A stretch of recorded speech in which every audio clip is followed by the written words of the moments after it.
Hey boys and girls, it's Ray and I'm back with a new video. And this video is going to, well, I'm going to do a lot of talking. I'm going to do a little bit of showing because I just picked up 4 titles from Japan off of cdjapan.com.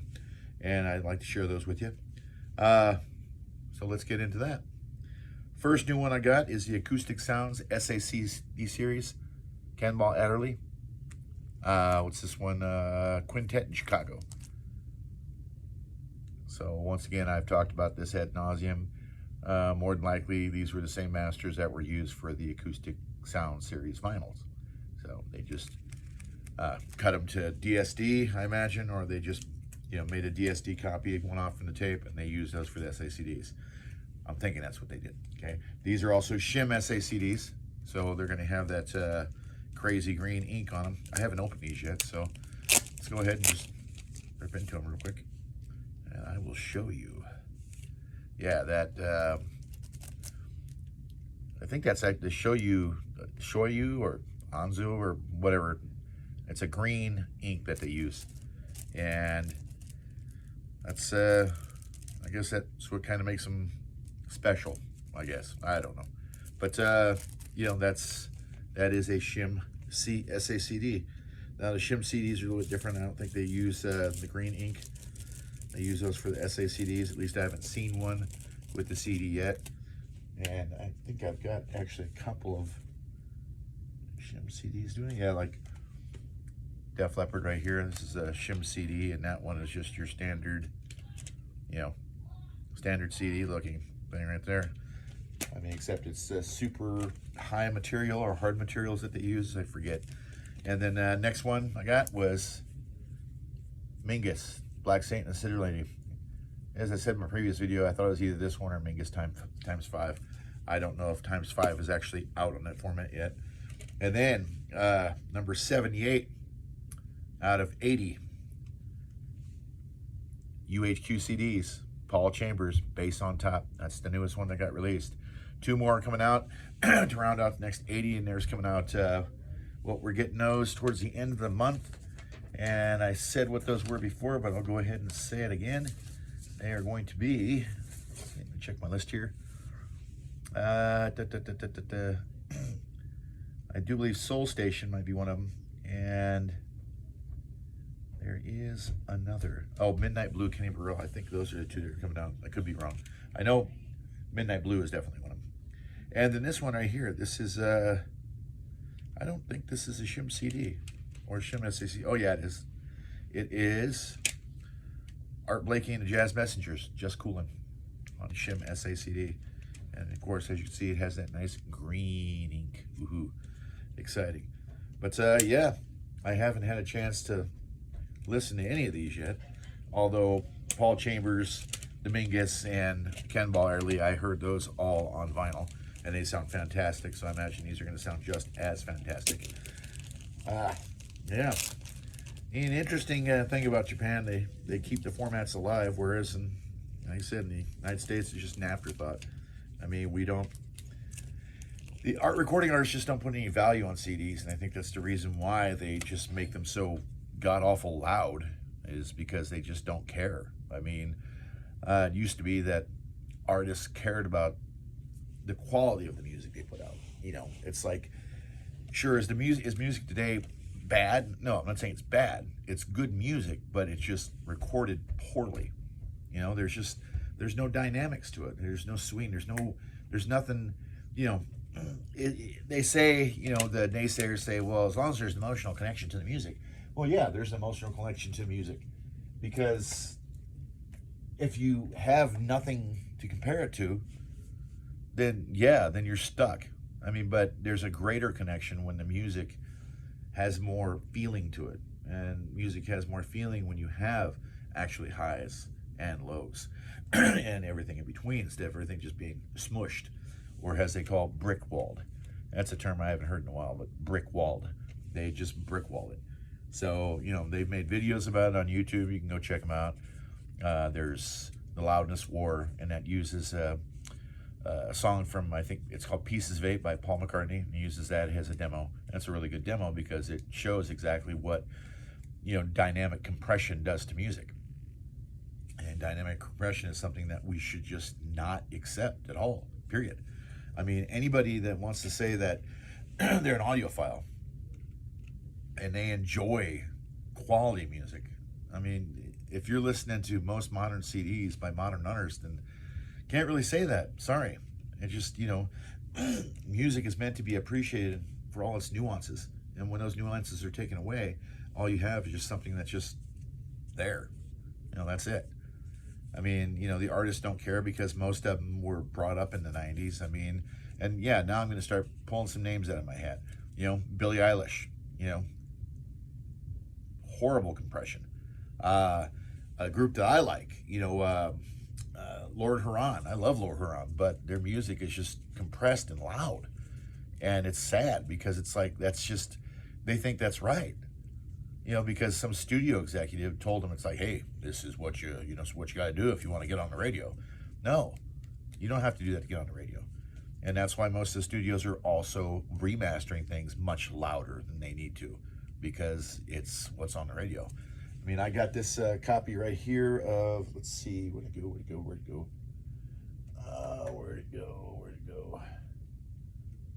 Here we go, right here. Original pressing of Fleetwood Mac, self-titled, okay? And I have the shim CD. Sorry, folks, this blows the shim CD out of the water completely. And it blows it out of the water for the simple fact that the shim CD is a remaster that uses a lot of compression. I'm sure if they didn't, if they used the original master, the one that Fleetwood Mac made back in 1975, which is the one that was used for that CD, I'm sure it would sound great, maybe even a little bit better based on the format, I do believe that these newer CD formats can lend a certain amount of maybe a little clarity, just solely based on, how they cut the pits into the CD.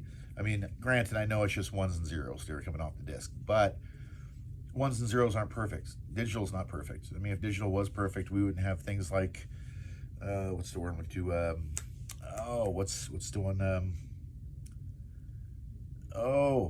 it's right there on the tip of my tongue. I'm trying to think of it. Wow, I really came unprepared for this video, didn't I? So basically, it's they use it when they talk about jitter. There you go, jitter. Jitter is an enemy of digital. Of course, everybody out there is going to say, well, what does jitter sound like? Well, jitter doesn't sound like anything. Jitter has no sound to it, but jitter can deteriorate the sound of a digital recording. It can. I mean, jitter doesn't have any sound itself, but it can deteriorate the actual sound coming off the disc. So, I mean, the only way you'd know is doing a direct comparison between like a digital copy with lots of jitter and then say the master tape. Then that'd be a good way to tell them apart. And another thing too is a lot of people talk, speaking of master tapes, a lot of people are under this impression that CD and SACD and high resolution audio are superior in every way, shape, or form to vinyl records, or to anything else for that matter. That there's really no argument to be made there, because it's not true. I mean, an analog master tape that they use in the studio holds roughly 77 dB of dynamic range. So a CD can hold up to 110 dB of dynamic range. An SACD can hold up to 120 dB theoretically of dynamic range, but it can only hold what's on the source. It can't add anything to it. So if it's 77 dB on the master tape, it's going to be 77 on the CD. That's just the way it works. You can't add anything. Now with vinyl, if you're lucky, you can get up to 75 dB of dynamic range on a vinyl record if it's mastered properly, if it's cut properly, and if it's done, at 45 RPM. Sometimes, rare occasions, maybe 33 1/3. But yeah, so I mean, these formats are only as good as what they're putting on them. So I mean, if they're using just, once again, compressed digital files to create them, they're going to sound horrible. And I know some of you swear by some of these recordings. Some of you actually sit there and it's like, this sounds awesome. It's the best one I ever heard. Somebody said that the new Fleetwood Mac Blu-ray audio is the best version they ever heard, ever. Well, it can't be. for the simple fact that more than likely, and if I'm wrong, if somebody can prove me wrong, please do so in the comments. Please. I'm not above being proven wrong. But if they use the same 5.1 mix and stereo mix from the DVD audio, then it's, yeah, the 5.1 mix is going to sound great, but the stereo mix isn't going to sound great at all because it was compressed. They just compressed it. That's all it was. I mean, I honestly think that was a way to get people into compressed music back in the day. Is when you compress the music and you make it so loud, and you put it on a new format and say, it's because the higher bits, you get 24 bits instead of 16. Well, people put it in, they play it, and it sounds louder, and they're like, "Ooh, wow, this is better." But after listening for a long time, serious listening, you realize no, it's not better, and then you go back to the CD. The CD always sounds better, the original CD. I mean, not like the remastered versions that they did in the 90s. I mean, most of the remasters they did in the 90s were just bleh. Billy Joel, bleh. The Eagles, bleh. Steely Dan, bleh. They just didn't turn out right because they just wanted to cut them loud so they can put it on radio. That was it. That was the only reason. So, I mean, whereas these formats are nice, like UHQ CD is nice, but the main draw to this is that most of the releases they put out have been, I don't want to say uncompressed, but not compressed, basically. They don't compress the dynamic range. They haven't done so. They didn't do it on these. Several others I listened to, they didn't do it. I mean, a lot of them just sound fantastic because they did not compress the dynamic range.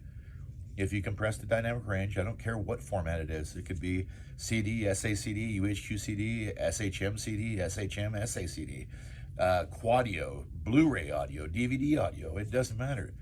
And if you compress the dynamic range, you're not getting any improvement. Sorry, that's just the way it is. You don't get an improvement upon something that's compressed. So stick with the regular CD. I'd rather have an original CD at 16-bit, 44 kilohertz than a recently remastered DVD audio or Blu-ray audio at 24-bit, 192 kilohertz, because the CD is going to win out every time. And that's the main reason why people are jumping onto vinyl right now, because you can't compress vinyl as much. So, in case anybody is wondering why you can't compress vinyl as much, is if you compress the dynamics on a vinyl record, when you put that needle in the groove, as soon as they hit a loud passage, because it's recorded so loud, that needle is literally going to jump out of the groove. And I've seen it happen. They have test records that prove this. So that's not me making this stuff up. This is just truth. So some of you are going to like what I say. Some of you are not going to like what I say. And I'm sorry, I can't appeal to both. I can only go off of what I believe and what I like. I mean, and I like music in its purest form, without, auto-tune, or without dynamic compression, or as they like to say now to make it sound like it's better, dynamic range limiting. It's still dynamic compression, folks. It's still just makes your music loud. That's it. So if you like loud music, that's fine. More power to you. I mean, I'm happy for you. You can like loud all you want, but it's not the way it's supposed to be. I mean, they say they compress the dynamic range because they want to make it sound like you're at a live performance in a concert. Well, you're not. You're not. It's just that simple. You're not. You're actually in a recording studio. And that's my son's arm. And that's my son walking by. Please forgive him. But yeah, you're in a recording studio. Recording studio is not supposed to replicate a concert. That's the reason why they have concerts. So that way you can play it loud, and you have a big audience to sit there and enjoy it. Or sometimes you have a smaller venue. A studio is very private. Studio is the band in the recording booth. And then outside that recording booth is the people working on the music. So there you go. But yeah, that's it. I mean, these from, now this I know sounds good because this is actually taken from the Blue Note mastering that they did for the same vinyl record earlier, I think, maybe 2 years ago. And of course, we know that the UHQ CDs sound fantastic, and we know that the acoustics sound SACD series sounds fantastic. I mean, it's hit or miss. I mean, but when you've got somebody like Acoustic Sound, it's part of Analog Productions and QRP behind the production of something, even if they don't want to admit that they're behind it, it's still going to sound better. I mean, and with Blue Note, Blue Note has just been really they've been doing a great job with their vinyl releases and with their CD releases. So yeah, so have confidence in those. You know, with jazz, you don't get a lot of compression because with jazz, there's not a lot of jazz radio stations. And let's face it, jazz from the 50s and 60s doesn't get a lot of airplay. I mean, on some stations maybe, but on most stations, no.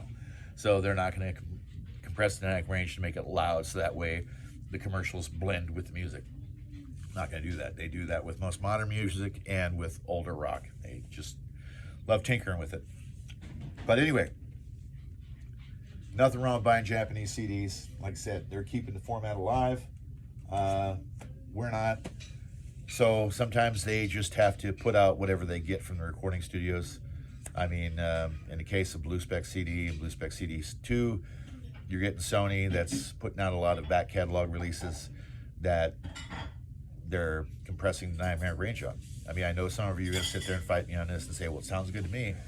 Well, yeah, it sounds good to you because you haven't heard better. But of course, I do realize there's some people that are going to say, well, maybe I don't want to hear better. Well, I guess you just don't want to hear better. But bottom line is this: if it's compressed, it's not right. It's dynamically compressed, it's just not right, period. And I'll challenge anybody on that. Recording engineer, recording artist, I don't care. It would sound so much better if you just left the music alone. Let it flow, let it come out like it's supposed to.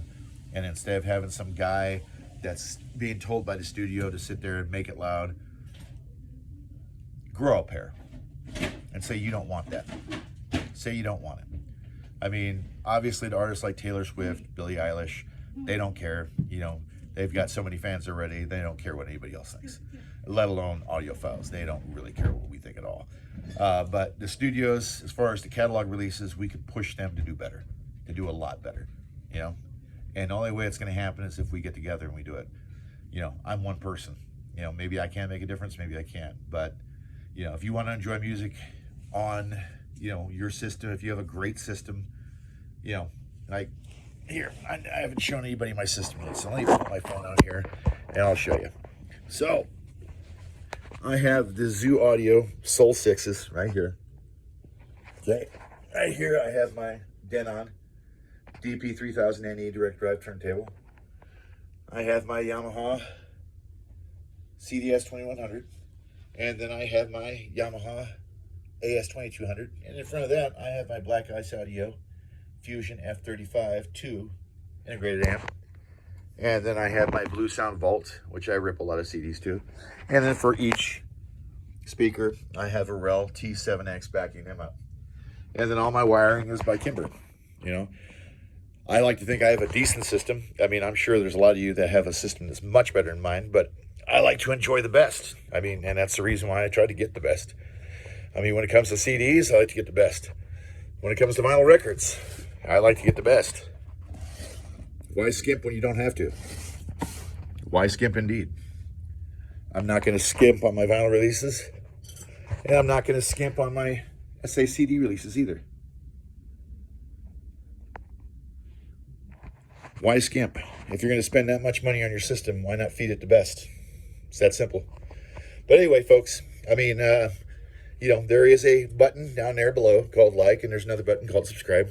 I urge you all to please hit both buttons. Leave a comment if you want to, whether it be positive, whether it be negative, whether it be to challenge me on my thoughts. I don't care, but, you know, by all means, everybody's entitled to their opinion, and I'm not going to bash you if your opinion differs from mine, because that's not the way things work.